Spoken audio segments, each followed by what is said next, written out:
धाकड़ खबर, बेखौफसुमा बेबाक अंदाज। धाकड़ खबर के न्यूज रूम से मैं आपके साथ हूं। अकरम रेस खान मध्य प्रदेश की पूर्व मुख्यमंत्री रह चुकी हैं उमा भारती।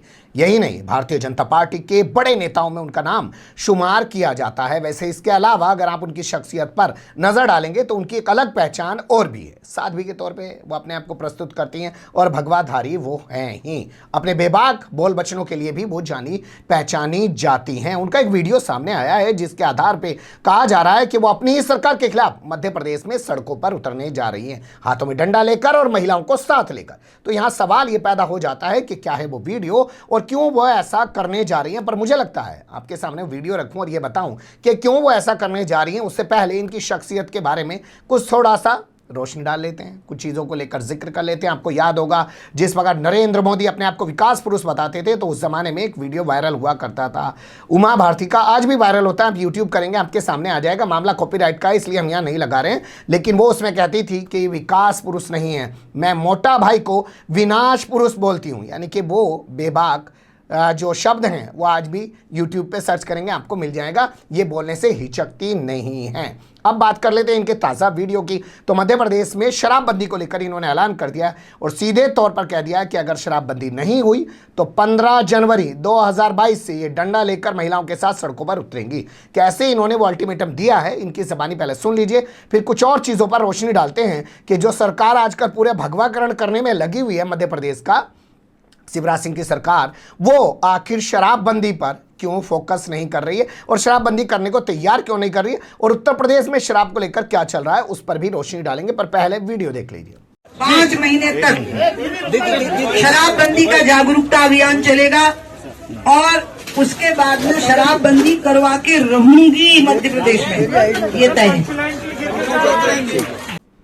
सुन लिया आपने, उमा भारती ने सीधे तौर पर अल्टीमेटम दे दिया है कि अगर शराबबंदी नहीं की गई तो 15 जनवरी से वो सड़कों पर उतरेंगे, उनके साथ महिलाएं होंगी, हाथों में डंडा होगा और वो फिर अपने स्टाइल में अपने तरीके से शराबबंदी कराएंगी। उनका कहना है कि शराबबंदी एक बहुत बड़ा मुद्दा बन गया है, घर परिवार इससे बर्बाद हो रहे हैं। वैसे सभी जगह शराबबंदी एक बड़ा मुद्दा है और उससे घर परिवार पूरी तरह बर्बाद हो रहे हैं। लेकिन बड़ा सवाल ये कि संस्कृति मंत्री उषा ठाकुर ये तो कहती है कि पूरे देश ही नहीं दुनिया का भगवाकरण होना चाहिए तब शांति होगी। संस्कृति मंत्री होने के बाद भी शराबबंदी के बारे में नहीं बोलती हैं। इसी तरीके से आपने देखा होगा चिकित्सा शिक्षा मंत्री जो सारंग विश्वास हैं या विश्वास सारंग जो भी उनका नाम है, वो कहते हैं कि हम MBBS के स्टूडेंट्स को फाउंडेशन वाला कोर्स जो होता है पहले साल पढ़ाया जाता है उसमें हम भगवा ब्रिगेड से जुड़े लोगों को पढ़ाएंगे, RSS के लोगों का इतिहास पढ़ाएंगे, उसमें हेड के बारे के बताएंगे बारे में और फला के बारे में बताएंगे। लेकिन वो भी नहीं कहते हैं कि शराबबंदी होनी चाहिए। इतने ही भगवा के पक्षधर हो, इतने ही बड़ा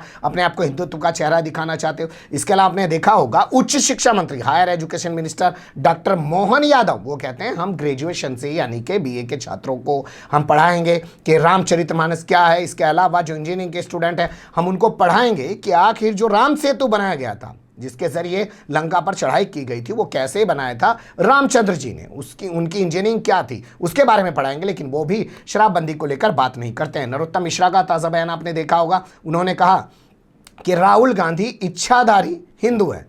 अच्छी बात है, आप तिलक लगा के बात कर सकते हैं, लेकिन क्या आप गृह मंत्री हैं और एक वाकई में ब्राह्मण नेता हैं तो आपने शराबबंदी के पर बात करने की कोई कोशिश की, और वो भी तब जबकि आप ही की पार्टी की एक बड़ी नेता जो हैं इस पूरे मामले को उठा रही हैं। आगे कुछ चीज़ें हैं वो आपके सामने रखूं, लेकिन उससे पहले इस पर रिएक्शन देख लेते हैं। कांग्रेस ने उमा भारती के इस बेबाक बोल की जो है काफ़ी तारीफ की है। उन्होंने कहा कि ऐसी नैतिकता यानी कि ऐसी साहस दिखाने वाली नैतिकता को सलाम करना चाहिए और हम उनके इस आंदोलन में उनका साथ देंगे। अब आपके सामने कुछ चीज़ें इस सरकार की रख देते हैं कि ये कर क्या रही है, क्योंकि आप अगर अध्ययन करेंगे तो आप पाएंगे कि बीजेपी की 3-4 राज्यों की जो सरकारें हैं वो आपस में शायद कंपटीशन कर रही हैं। आदित्यनाथ योगी बड़े हिंदुत्ववादी हैं, शिवराज सिंह चौहान बड़े हिंदुत्ववादी हैं, या असम का मुख्यमंत्री हेमंत विश्वास शर्मा जो है वो उससे भी बड़ा हिंदुत्ववादी है, या गुजरात में जैसे अभी आपने नितिन पटेल को देखा होगा, जिस दिन हिंदू कम हो जाएंगे बहुसंख्यक नहीं रहेंगे, ना देश में लोकतंत्र बचेगा ना देश में संविधान बचेगा। हर किसी में एक होड़ सी मची है कि कौन बड़ा हिंदुत्ववादी है। तो उसी में मध्य प्रदेश के तमाम एग्जाम्पल मैं आपके सामने दे चुका हूं, लेकिन यहां सरकार कर क्या रही है वो देख लीजिए।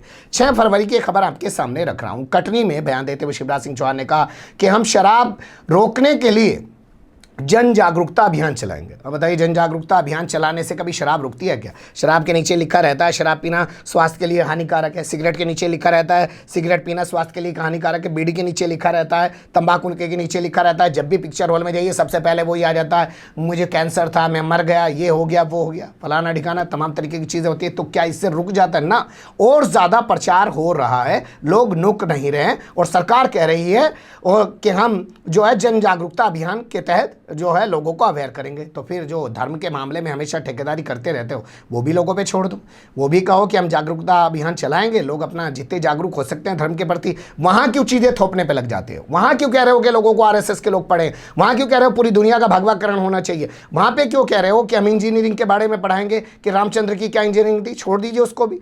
अगर इतना ही साहस है, इतना ही बड़े हिंदुत्ववादी बने फिर रहे हैं, तो मदिरा और शराब तो हर धर्म के अंदर पाबंद है, उसको बैन किया जाना चाहिए। क्यों नहीं बैन करते हैं? क्योंकि पैसा आता है। इस मामले में उमा भारती का कहना है कि 10,000 करोड़ रुपए के नुकसान की सरकार बात कर रही है, जो रेवेन्यू उसको वहाँ से आता है, उस रेवेन्यू को कहाँ से जुटाया जा सकता है, इसको लेकर वो शिवराज सिंह चौहान को आइडिया देंगे। बताइए, शिवराज सिंह चौहान 14-15 साल के मुख्यमंत्री, और उमा भारती तो लंबे टाइम तक मुख्यमंत्री भी नहीं रही। भाजपा RSS महिलाओं को कहाँ बर्दाश्त करते हैं? जिस तरीके से सुषमा स्वराज को दिल्ली में मुख्यमंत्री पद से हटा दिया था, ठीक उसी तरीके से उमा भारती को भी मध्य प्रदेश के अंदर जबरदस्ती मुख्यमंत्री पद से हटा दिया गया था। इन्हीं को लाया गया था, शिवराज सिंह चौहान को। तो लेकिन इनको समझ नहीं आ रहा है कि शराब से जो रेवेन्यू आता है, अगर शराब बंद कर दी तो वो रेवेन्यू कहाँ से आएगा। पर वो कह रही है मेरे पास आइडिया, मैं बताऊंगी। इसके अलावा अगली तस्वीर जो आप हैं देख सकते हैं, वो ये मैं आपके सामने रखने जा रहा हूँ। ये है 23 अगस्त की। 23 अगस्त को एक नोटिफिकेशन जारी किया, इसको लेकर मैं आपके सामने खबर रख चुका हूँ। आप आई बटन पे देख सकते हैं या डिस्क्रिप्शन पे लिंक पे क्लिक करके देख सकते हैं। इसको लेकर बयान दिया, खुद भगवाधारी होने का दावा करती हैं, साध्वी बताती हैं। भोपाल से सांसद हैं भारतीय जनता पार्टी की, नाम है प्रज्ञा सिंह ठाकुर।